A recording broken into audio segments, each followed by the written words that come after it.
Hello everyone, আজকে আমি আপনাদের সাথে শেয়ার করব আমার বাচ্চাকে আমি প্রথম দিন যে চিকেন দিয়েছিলাম সেটা কিভাবে রান্না করেছিলাম। তো চলুন দেখে নেওয়া যাক। আমি ফার্স্টে এখানে একটু আলু আর গাজর কেটে নিয়েছি।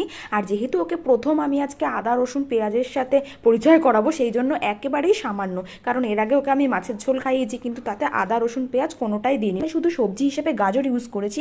এখানে আমার কাছে ক্যাপসিকাম নেই, তাই আপনারা অবশ্যই ক্যাপসিকাম গাজর দুটোই দেবেন, তাহলে একটু টেস্ট হবে। আর চিকেনটাকে নুন হলুদ দিয়ে একটু ম্যারিনেট করে রাখবেন। তো কড়াইয়ের মধ্যে ফার্স্টে আমি সামান্য পরিমাণ সর্ষের তেল দিয়ে তার মধ্যে একটু জিরে ফোড়ন দিয়ে আলু আর ওই গাজরটাকে দিয়ে দিয়েছি। তারপরে একটু নাড়াচাড়া করে ওই পেঁয়াজ আদা রসুন ওটাকে জাস্ট একটু থেতো করে নিয়ে তারপরে আমি ওটার মধ্যে দিয়ে নুন হলুদ আর সামান্য পরিমাণে গোলমরিচ দিয়ে একটু নাড়াচাড়া করে নিলাম। 5 মিনিট মতো নাড়াচাড়া করে তারপরে জল দিয়ে দেবো। আর বাচ্চা যেহেতু চিকেন প্রথম খাবে তো খুব সফট হওয়া দরকার, সেই জন্য লেগ পিস আপনারা চুজ করবেন।